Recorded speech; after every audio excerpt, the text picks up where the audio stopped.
I see what I did yesterday. So you're alone. Wow. So that's it. No more fasting. Mashiach now. Amen. For that reason alone, Mashiach has to come. We should have coffee in the morning.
Okay, another minute.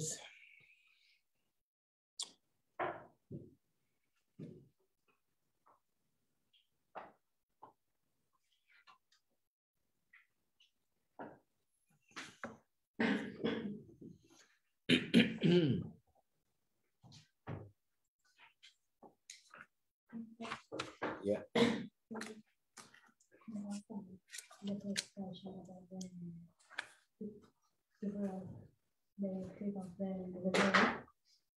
Whatever.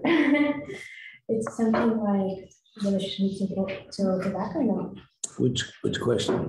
The one from Ostan. From Ois? Dalit? Yeah, because I did a Okay. here, so. So again, then you're saying what? It's something with, because we told about the story said giving tobacco. And one of the noises when you think about your ego and Right. so is this the first question? Yeah. Yes or no? It's in order to be able to the bittul. That's what it means. Bittul. Okay. So we are on Ois Gimel. Let's see. Number 1. What attribute does Eretz represent on a personal level? Meaning personal avodah. What's Eretz? Again, there's Eretz physically, there's Eretz in the spiritual realm. What's Eretz in my avodah? What?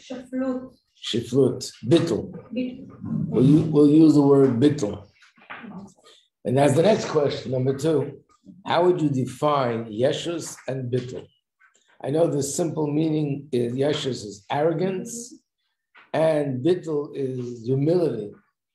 But in Chassidus, it really has a deeper meaning than that. Most people, when they think about Yeshus, but arrogance, it means somebody who is very proud of himself and he tells the whole world how great he is. And bittul is a person who is quiet, but in Chassidus, it's deeper than that. So how would you make it like the short answer to this question? I don't know how I made it yesterday without the water, besides the coffee. Yeah. You're nothing. What? You're nothing. You're nothing. They have permission. Right. I'm nothing in the eyes of Hashem, but practically, how can we put it into simple words? I'm nothing in the eyes of Hashem, but I'm something because I'm doing this and doing that. Humble. What? Humble. I'm saying that's the simple meaning of the word humble, but how do we explain it in Chassidus? Most people understand humble means that I don't make a lot of noise about myself. And arrogant means I make a lot of noise about myself and let everybody know how great I am. But in Chassidus, it's a little bit deeper. So I just want to put it this way because this makes it more clear and then you could apply it. I would have to write the definition for Yeshus. I would say it means excessive awareness and focus on self.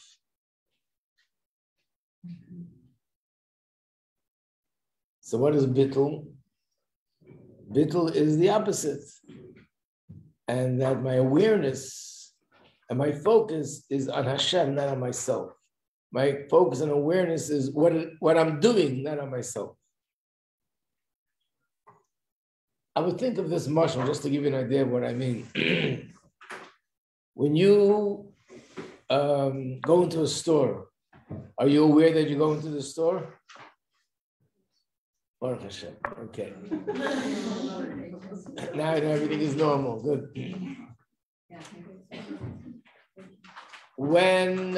If you would be on stage performing in front of 5,000 people, are you aware that you're on stage performing?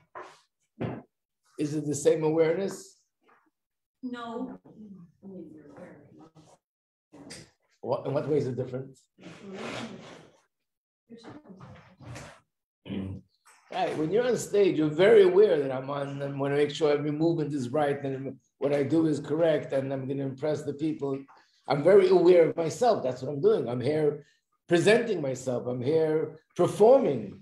When I walk on the bus, I know that I'm walking on the bus. I walk into a store. I know I'm walking. I can't say I'm thinking, oh, I'm walking into the store. That's not a normal way of people thinking. I just passed the light pole. Wow. Who thinks like that? You know that you passed the light pole, but that's not what registers in your consciousness. You're walking. If I'm drinking a cup of water, I'm not thinking, I am now drinking a cup of water. But if I would be on stage and I'm performing and I'm showing everybody how you're supposed to drink a cup of water, I'd be very aware that I'm drinking a cup of water. So Yesh is pretty much all the time on stage. Yesh is very aware, conscious of self, very focused on self, and everything they do they're thinking about self. How does this, like I explained, how does it enhance my image? How does it inflate? How does it make my ego feel better? It's all about me. So again, it's a long story again. I want to make it short. So I guess the short line would be Yeshus is excessive focus and awareness of self. What? What were you doing, Dalit? Bet. Yesterday you didn't have the coffee, so you don't remember that we did bet.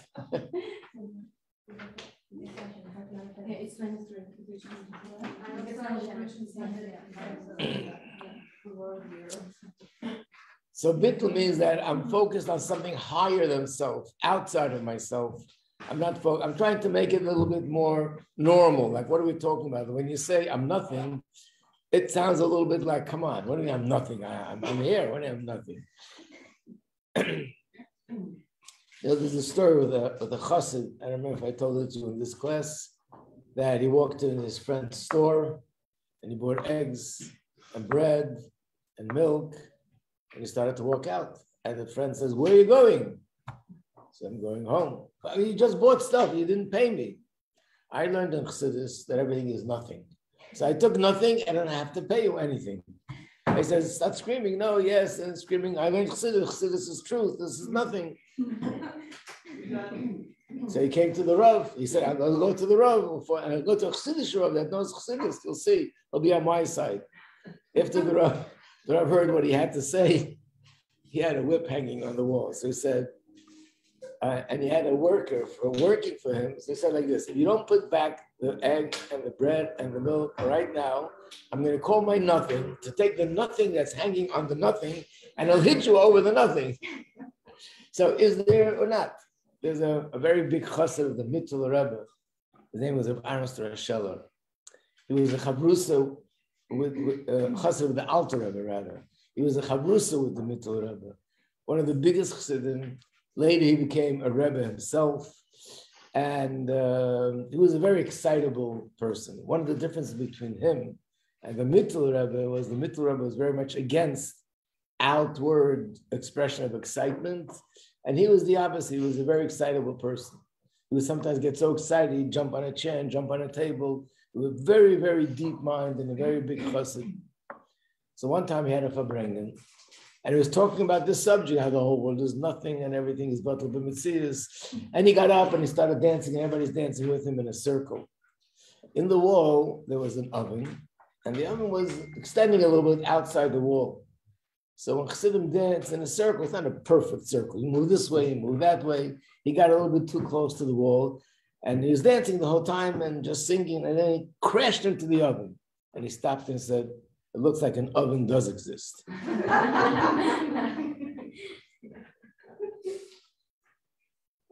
So if we're going to use words like the world is nothing and I'm nothing, it's not going to help us practically, because what do you mean I'm nothing? I'm not nothing. I'm sitting right here occupying a lot of space.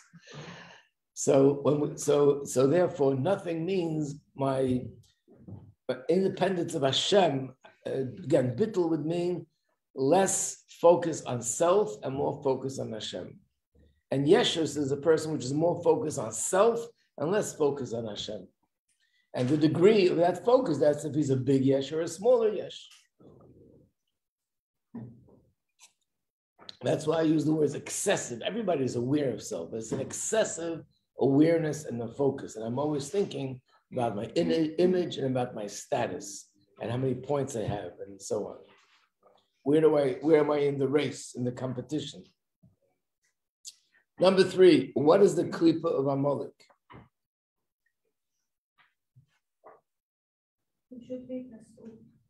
What? Yeshus. The klipa of Amalek is Yeshus, right? How does the above explain why Amalek attacked the Jews going out of Mitzrayim? What does his Yeshus have to do with attacking the Yidden going out of Mitzrayim? So why did he attack? Right. No one bothered him. No one attacked him. Totally unprovoked. Why did he attack the Yidden?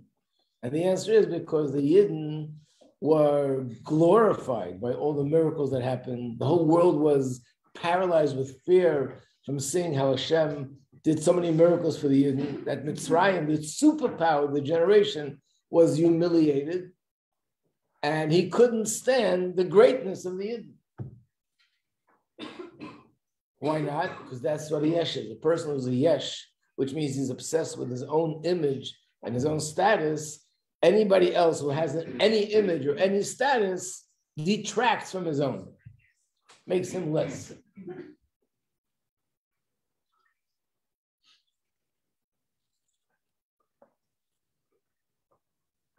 And sometimes we use a sort of a very gashmistic, a mushal, but the idea, the principle is the same principle, is that when you put something in the room, I put a table in the room, now there's less space for other things, correct? If I put in 2 tables, there's even less space for other things. So a yesh is a person that anyone else who occupies any space, when I say space, I don't mean physical space, in space in terms of status or image or position, anybody who occupies space, there's less space for me to spread out. And that's a yesh. A yesh is interested in his name, is spreading out, is becoming famous, whether it's famous on a national level, international level, or just in my community. But that's what a yesh is always thinking about. What do people think about me? What do they say about me? And so on. Number 3, how is Yeshus the source for chesed of klipa?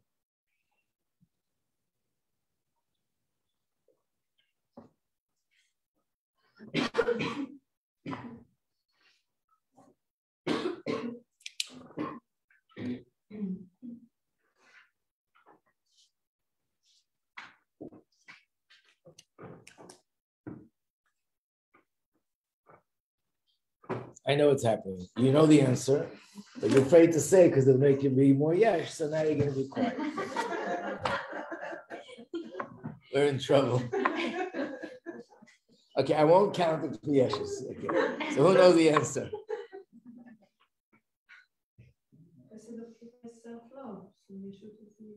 Right. A yesh, because he is a yesh and he needs everything he sees, he wants, he needs, he's entitled to. And not only that, but he can't be without it, because if I want, how could my desire not be fulfilled? Remember we said there's 2 things that makes it very difficult. Number 1 is the more yesh, the more desires he has. I need everything. I need this and I need that. And number 2 is that the desire is so intense that if he doesn't get what he wants, he can't accept it. So that's chesed of klipa. When a person starts having desires, pleasure, and love for things that are inappropriate, and what leads to it is yesh. Because he's a yesh, he must have everything that's out there. Chesed is love in terms of emotional attributes. So the more a person's a yesh, the more they want things. Like they feel, I have to have this. How could it be that this person has a house and I don't have a house? This person has 2 cars and I only have 1 car. This person has a vacation home. I don't have a vacation home. The yesh always feels that they're entitled to have whatever is out there. And the second thing is, because of the yeshus, they can't accept that what they want won't happen. They must get it. That's a blow to their ego. I want something, I can't get it. So what would be the main point of this ois? Which one of these lines you think would be the main point of this ois? I would say the main point of this ois is that Amalek, that the source of all negative character traits is Yeshus. That's what he introduces here. And I want to mention again that if you make a point of writing down the main point of each ois, then later you can see the flow of the minor much easier, how each chapter leads into the next chapter. So that's how it goes. First he speaks about the connection between the neshama down here and the neshama up there. Then he says that in order for this to happen, it has to be on the eretz. Then he explains that eretz is bittul, and that Yeshus is the source of all evil, so we have to get rid of it. Now we'll do Ois Dalet. So another few minutes for Ois Dalet, and then we'll do it together.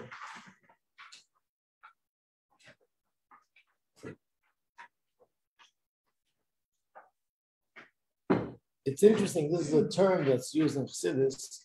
I remember when I was looking at a sefer, a Torah book that someone wrote, and he writes that it's very important when you study Torah, not just to study, but to think of your own personal innovations, like your own thoughts, how to explain things. And it's such an amazing thing if you can think of it. It's called a chiddush, something new, something novel, and you put it into a book, into writing. And then he writes the reasons why that's so important. But one of his reasons were, this, I'm not joking, but this is his reason. When you do that, you really feel like you're something. When you don't study Chassidus, that's actually a positive thing. You feel like you're something. You're important. You have a certain self-worth. And it's true, by the way, even with Chassidus, that's true. A person shouldn't feel that they're a shmata. But the term yesh in Chassidus is a negative term. And it means, yeshus means a sort of feeling of a separateness from Hashem. It's about me, my image, my status, and so on. Okay, so we're giving you, there's 6 questions, so we're giving you 1 minute. Okay, make it 3 minutes.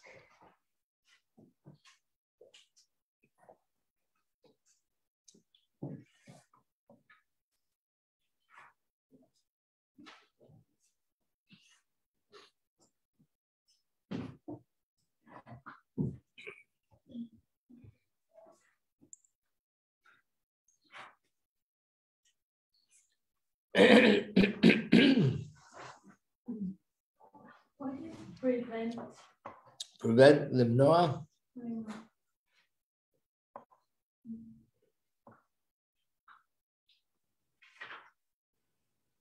Monea. How does Yeshus monea? Okay.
Not so much. It's not as bad.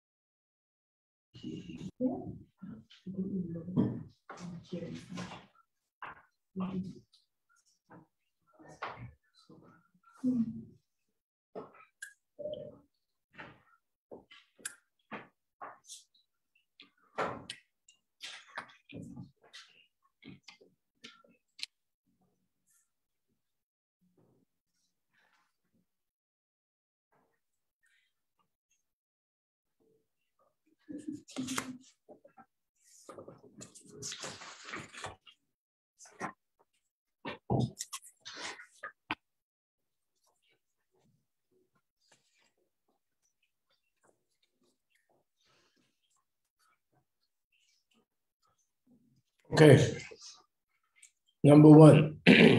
So before we will learn about how Yeshus is a source for chesed, how is Yeshus a source for gvura?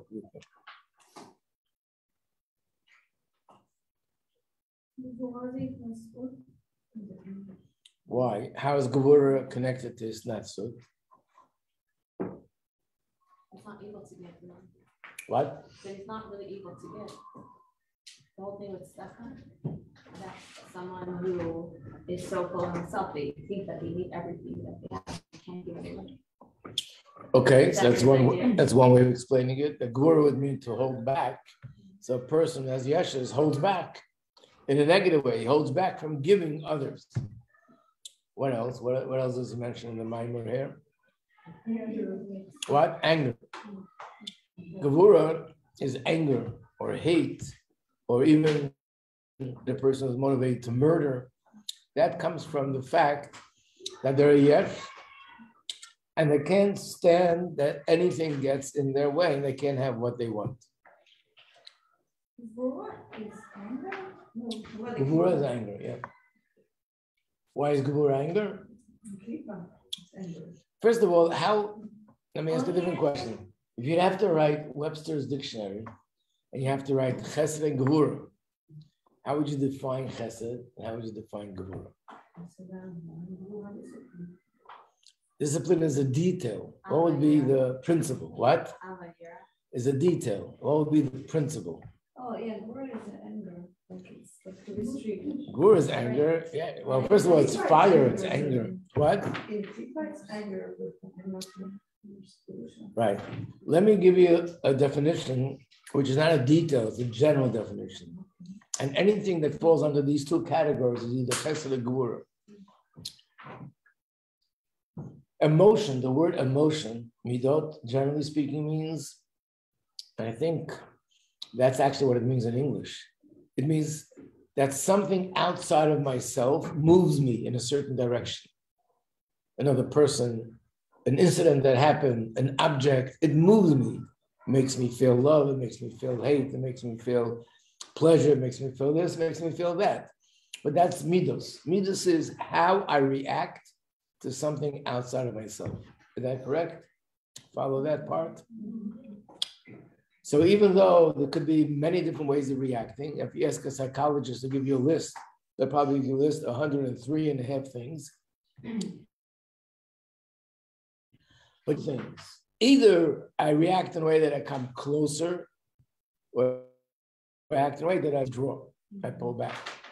Coming closer is chesed. Any feeling, any emotion, which leads to me becoming closer to the thing outside of me is chesed.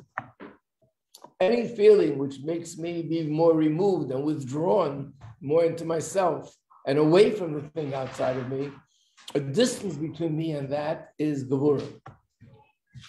So clearly, Ava is always brought down, love, because that's like the classical example where it's a feeling that brings me closer to someone outside of myself. And anger is the opposite. When there's anger or hate, it's a very clear emotion that this is an emotion where I'm distancing myself from someone outside myself. I hate this person, I'm angry at this person. So, but this is the principle. When you talk about anger or love or anything else, these are details. The principle is any emotion that makes a closeness is chesed.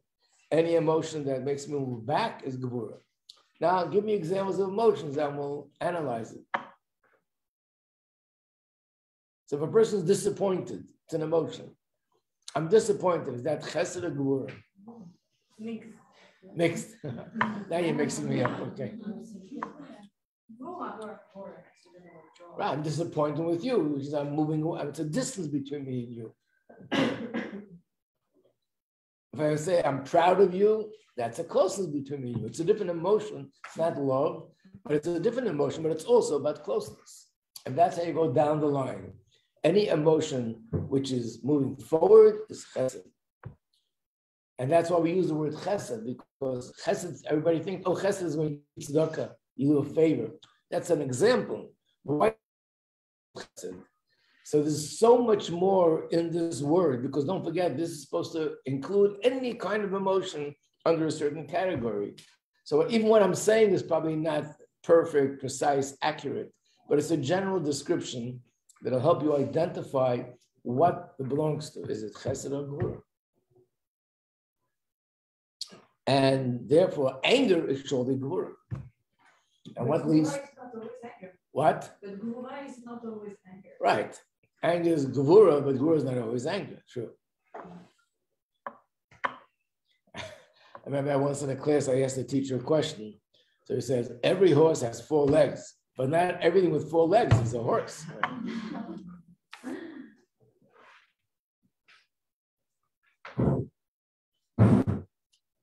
So let's go back to the question, why is Yeshus the source of gevura? Because like the example of anger or hate or murder, it means I can't tolerate that someone is better than me, or I can't tolerate that someone doesn't let me have what I want. And that's what anger is. Like, how would you explain, if, like I told you, if someone's working on a computer and it's not working, and you get so angry, you take your fist and you crash it into the glass, you break it and you throw it around the room. By the way, people do that. There are people on the planet that do that.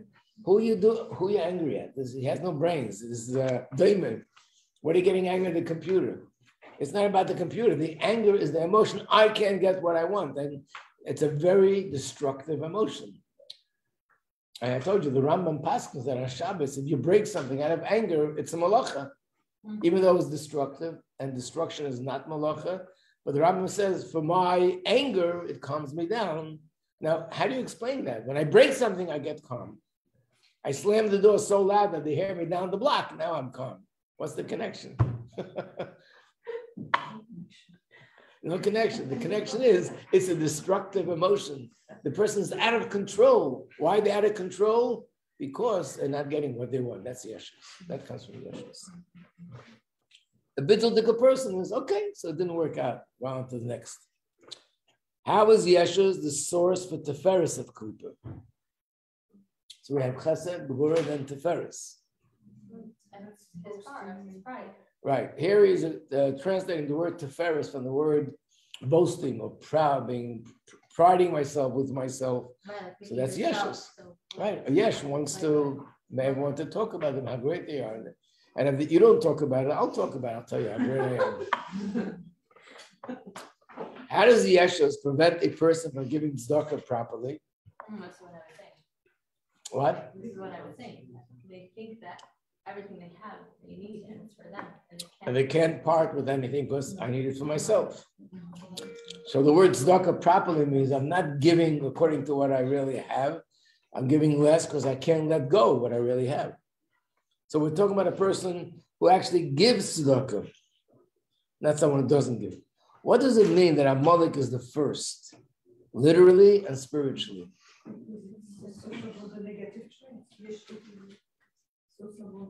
Right. And what does it mean literally in the simple meaning when it says Reish is Goyim Amalek? Amalek is the first. First for what? No, literally. I'm talking about in the pasuk. Pshuter Shamikra, the simple pshat in the pasuk. It's the first. The first in what way? He was the first to attack the Yidden when they went out of Mitzrayim. Number 5, if a person's Yeshus is not so strong to bring them to actually violate Torah. So they have all sorts of pleasures and desires, but not something which goes against Torah. Why is it still considered extremely negative? Because it makes you comfortable. Right. Even though I'm not violating Torah now, but if I condition myself that whatever I want, I have to have, ultimately it'll come to a place where I'm going to have to make a decision about things that are not according to Torah. And then what happens, the brain starts, remember we said that when a person wants something very much, it affects the way I think, and your judgment gets distorted, and you'll find excuses and heterim to do things which are not okay, and then eventually you've been violating Torah. So what would be the main point of this ois?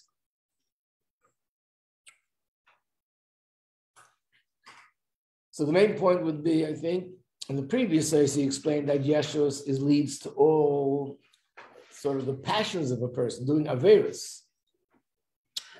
And this ois explains how Yeshus will prevent a person from doing mitzvahs. Because every mitzvah usually involves, stuck is only an example, really it applies to all mitzvahs. Every mitzvah involves something of giving of myself. What is the main point? What? What is the main point? That Yeshus also gets in the way, it stops a person from doing mitzvahs. Why? Because every mitzvah is about giving of myself. The difference is giving myself in different ways, but it's giving of myself. And a person who's a yesh can't give of themselves.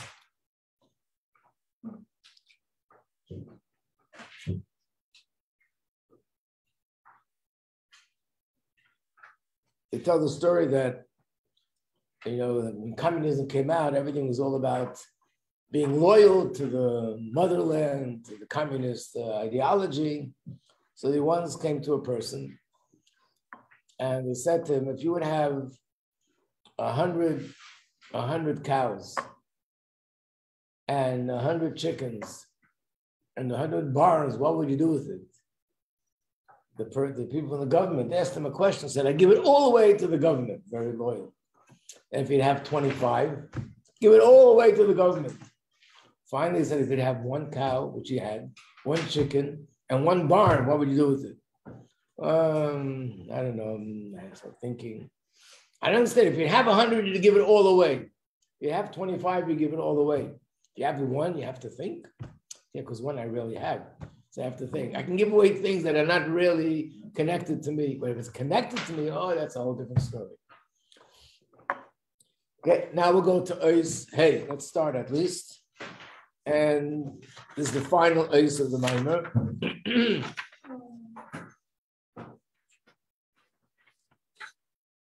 Now he's going into the solution. Okay, so we've established that Yeshus is not a good thing. And Yeshus leads to averis. Yeshus stops us from mitzvahs. How could we explain now? How do we overcome Yeshus? So in Chassidus, the way to overcome anything and everything is the mind controls the heart. The mind is the key to the heart. So what is it I should be thinking? I mean, that's why people will tell you, those who study Chassidus and also study the psychology, that one of the new things in psychology today, which is called CBT, it stands for cognitive therapy, is really what it says in Chassidus. And that is, if you think differently about it, you'll feel differently about it. And the way to get to change the heart is change what's going on in your head. So what should I be thinking? So it's good or no? It's good. I mean, there's more details to it, but of course it's good if you use it in the right way, yeah? So CBT is kosher or no? Oh. When you give a hechsher, you have to pay money for hechsher. You can't just... We have a professional person here in the room. Mrs. Hurwitz, what do you say? It's kosher. There you go. Yeah? Wow. I think the principle of the whole psychology is perfectly kosher. In fact, it's better than going into the past and analyzing and reliving what happened. It's more like tools how to change the way I feel about things that happen. What is the advice? to subdue and to take away this gasus, this arrogance, this Yeshus. A person first has to go into it. What's causing the gasus? In other words, if I feel a certain way, like I feel very, very obsessed with self, what is it doing it to me? Why do I feel that way? It's so good about myself, and I feel I'm so important, I'm entitled to everything, and I must have what I want. There must be something in the brain causing that also, because every feeling comes somewhere from the brain. So he's giving a few options. Let's say it's a person that's actually a great Torah scholar, learned a lot of Torah, has a lot of knowledge of Torah, or whatever it is. He's very successful in Torah, he's very successful as a teacher, very successful as doing other mitzvahs. He should set aside time to think about it, that really there's no basis to feel this arrogance because of my success in Torah study. In other words, Chassidus talks about two kinds of arrogant people. And there's two different words for it, if you remember from Tanya. Because in Tanya, in the first chapter, oops, how did that happen? I guess it keeps moving the whole time. I guess the clock really does exist. Very good. Wow. It's crazy. When you first learn Tanya, in the first chapter, it says that arrogance comes from fire and boasting comes from air. Isn't it the same thing, arrogance and boasting? So it says the difference is arrogance when a person feels very good about themselves for a reason. They're very learned, they're very successful, they're very talented. Hispirus, boasting is like the balloon that's full of air that goes all the way up. It's higher than everything else, but has nothing but air. Put in a little pin, and boom, it comes flying down. So here's talking about a person that's arrogant for a good reason. They really are superior to everybody around them. They're much more talented, much smarter, much more successful in what they do. So they feel good about themselves. What should he say to himself if he's actually a great, big Torah scholar? And that makes him feel so good about himself. And that's what he's going to go into. So if we can't, if we can't work on it today, don't worry. Tomorrow we'll learn about it and you'll be able to take care of it. Okay.